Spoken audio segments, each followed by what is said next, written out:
The Quest, a textual and archaeological look at the foundations of our faith. This series of programs deals with the topic, the Jewish Jesus. And now, our host for The Quest, Hebrew Studies scholar, biblical historian, and archaeologist, Dr. Roy Blizzard. Welcome again to The Quest. This is program number 12 in a series of 13 special programs on the subject of the Jewish Jesus. And our guest again today on The Quest is a longtime close personal friend, Mr. David Biven.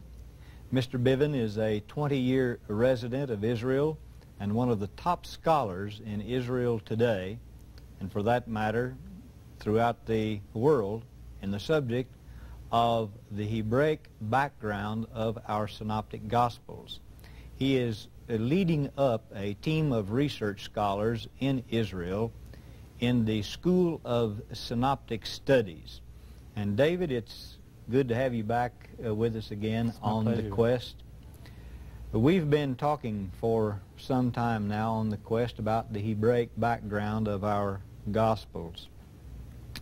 And I think that we've furnished the people with enough information that they'll say, well, we concede that our Gospels are from a Hebraic original. But the question now is, once we concede that the Synoptic Gospels are based on a Hebrew original, what difference, after all, does it really mean?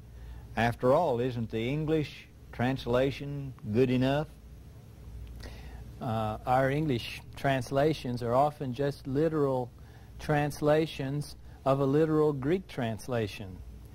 We've never had an English translation that assumed that the Greek text of the Gospels was a translation from Hebrew.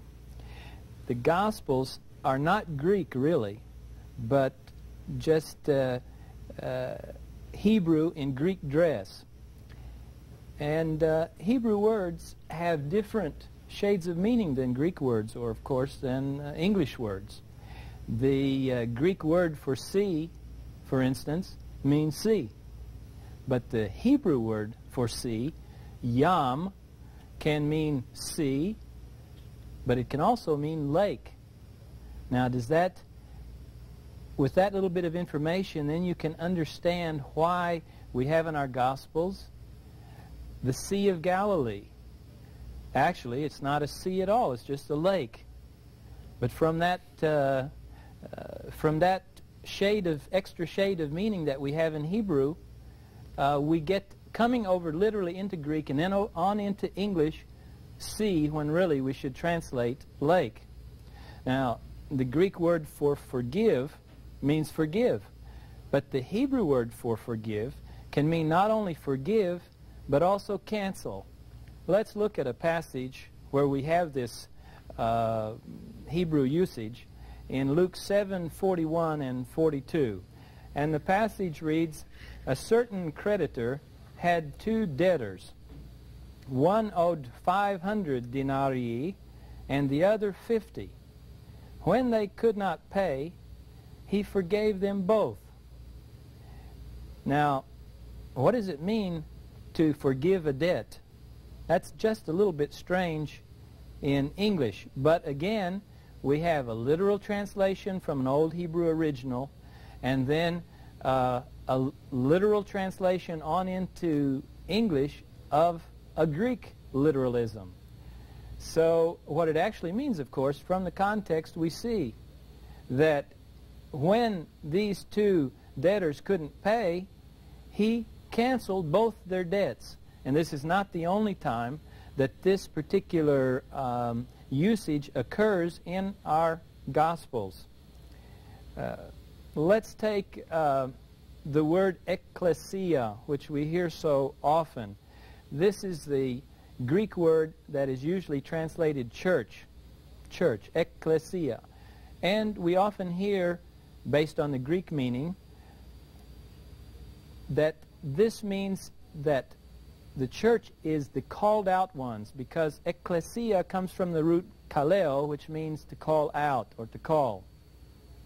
But if you put this back to its Hebrew equivalent, it's the Hebrew word adah, and adah has the root aid, witness, in it, and then we start finding out something about the mission of the church. The church is not supposed to be something special or exclusive, but it is to be the witnessing body of the Lord. And now, once we get this back into Hebrew, we know what the mission of the church is. Or take verily, verily. This is something that every one of us has run into over and over again as we've read the Gospels growing up as young children. What does this mean? Verily, verily. Verily, verily, I say unto you, or truly, truly, I say unto you. In Greek it says, amen, amen. In Greek letters, amen, amen. Now, this is not the prefix to something. If we put it back into Hebrew, amen is always a response to something, a response to a strong statement or a response to a strong action. And so we should say, for instance, when Jesus talks about the widow who threw the 2 mites into the temple treasury, he said, amen, amen, exclamation point, period. And then he starts a new sentence, I tell you, and then Jesus goes on to teach something about using that incident or that strong statement as a basis for what he wants to say. Let's go on to Luke 9:33. The scripture says, and as they were untying the colt, its owners said to them, why are you untying the colt? Now you remember that Jesus had sent 2 disciples over to a little village as they were approaching Jerusalem to find a little donkey colt for him to ride on. And he told them that they might be accosted by the owners and that they might say to him, what's going on? And sure enough, when they got there, as the passage says, its owners said to them. Now, what is this? Is this some kind of a consortium? Or is this little donkey colt syndicated or something like that? No, I don't think so.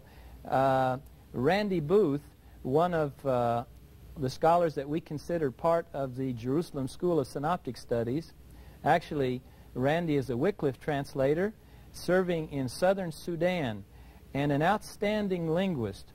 And Randy Booth was the one who discovered this little literalism in our Greek text. And he remembered that in the Old Testament, Be'alim, or owners, often appears in a singular meaning, in a singular sense.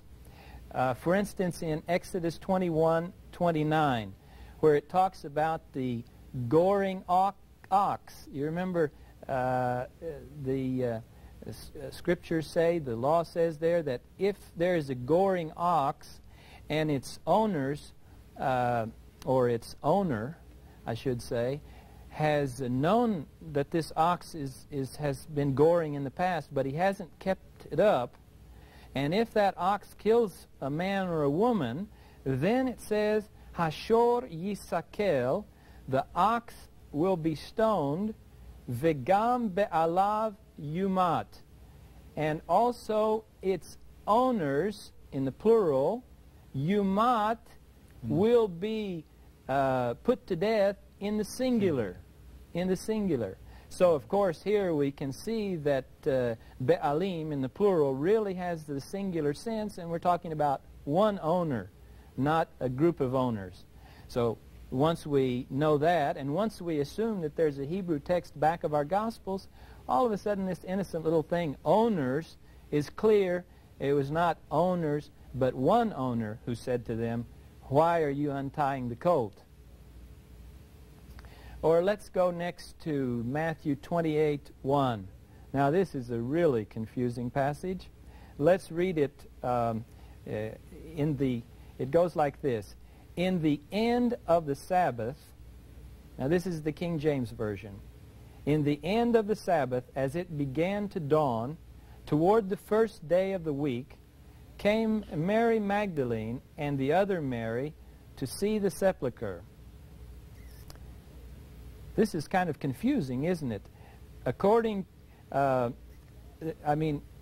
the end of Sabbath, according to the Jewish way of reckoning time, Sabbath was ended on Saturday night.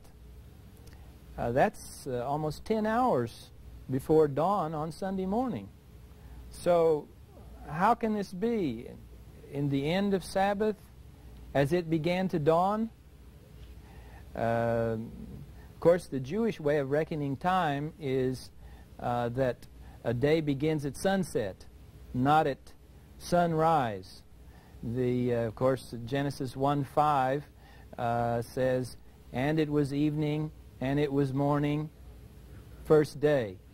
The non-Jewish way of reckoning time is to have 12 hours of light, followed by, for instance, Monday, let's say Monday, followed by 12 hours of darkness, Monday night. But the Hebrew way of reckoning time is to have a period of darkness followed by a period of light. There's a lot of ramifications to that we don't have time to go into. But the Greek of Matthew 28:1 says literally, late of Sabbath in the lightning to one of Sabbath. Late of Sabbath in the lightning to one of Sabbath. Now that's a contradiction in Greek, because what does it mean, late of Sabbath in the lightning to one of Sabbath?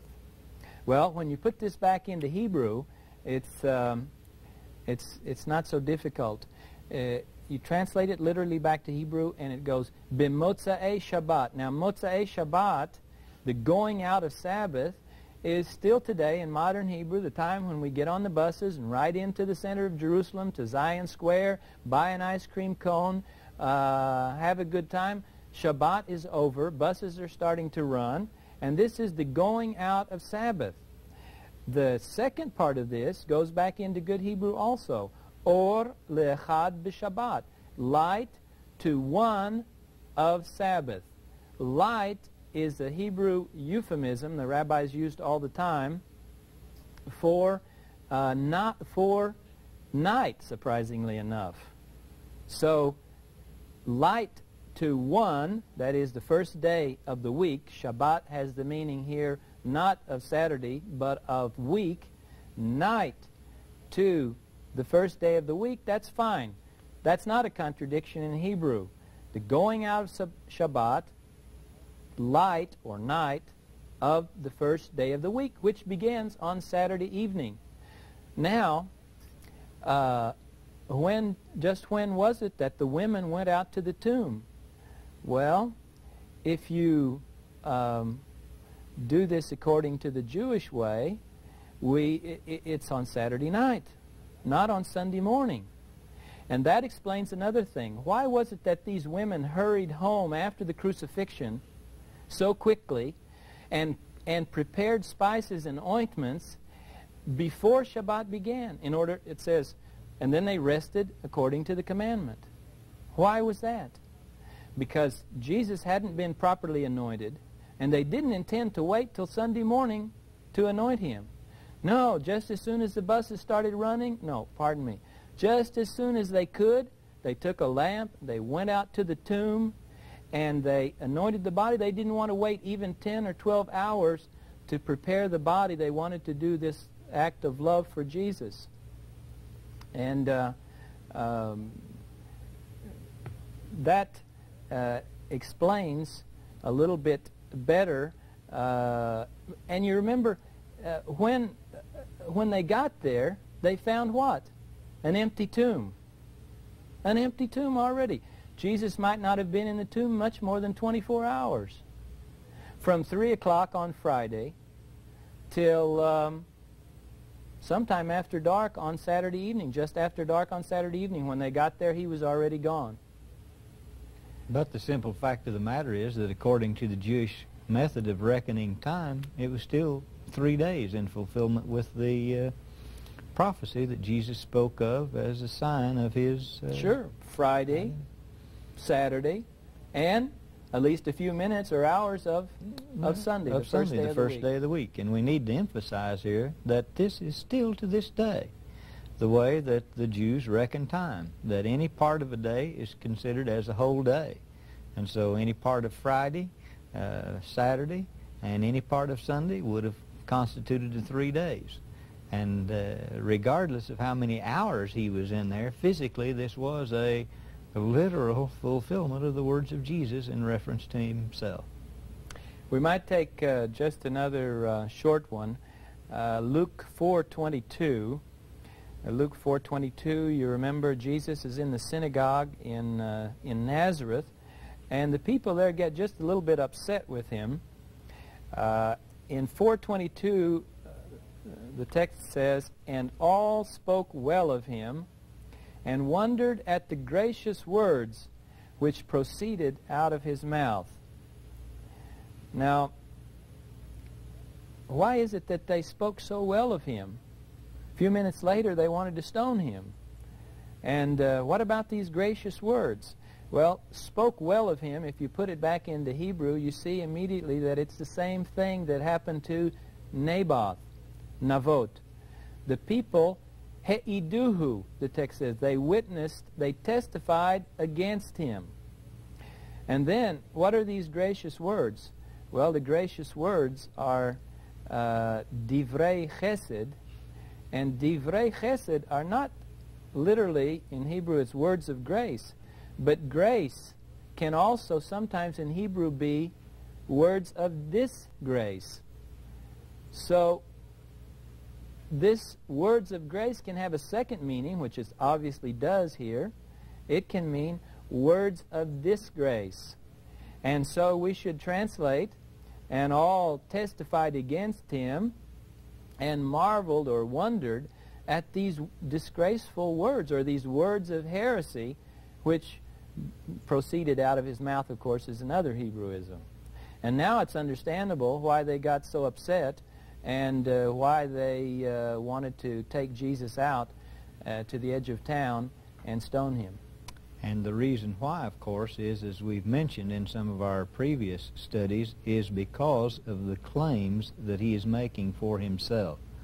As he claims, again, in a very Hebrew way, not just to be Messiah, but to literally be God.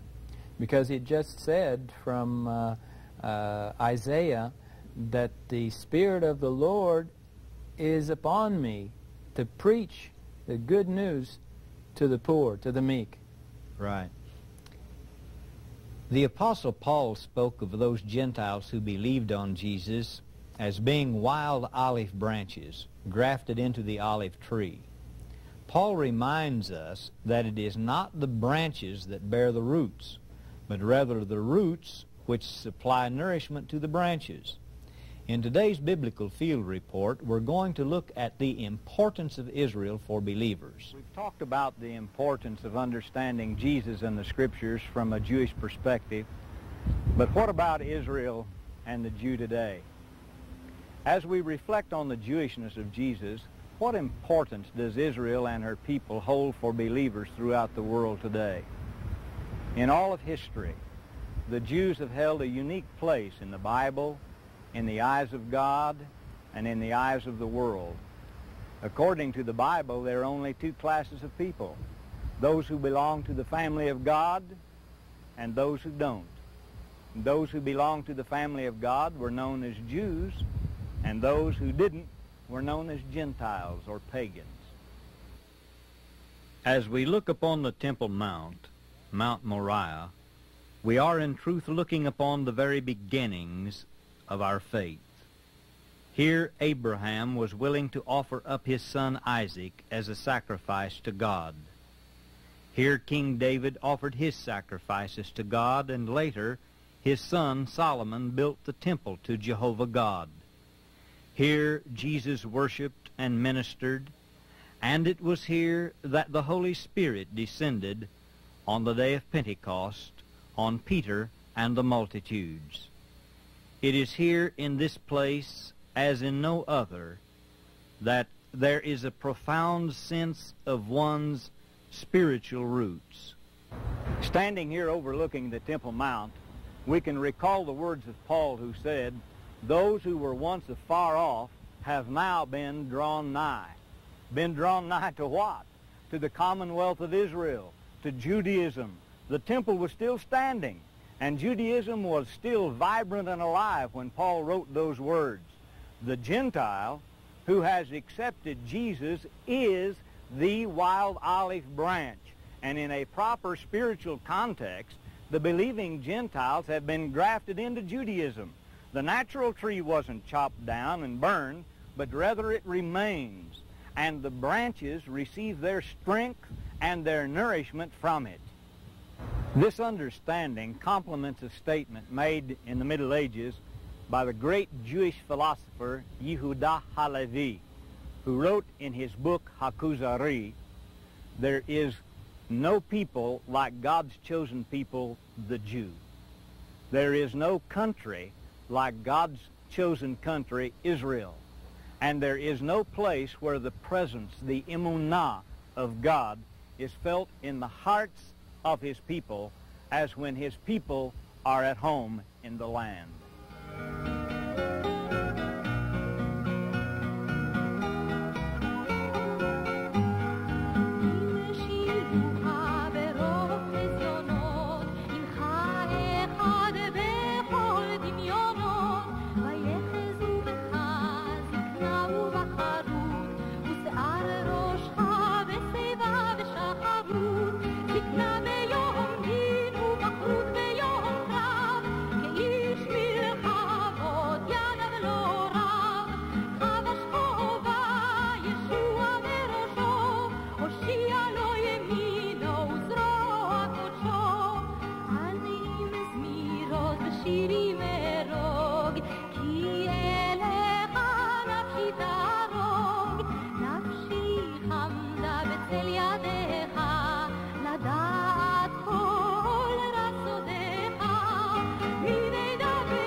Our scripture for today is from Romans chapter 11, verse 17 and 18, and follows right along with the line of thinking of our field report from Israel.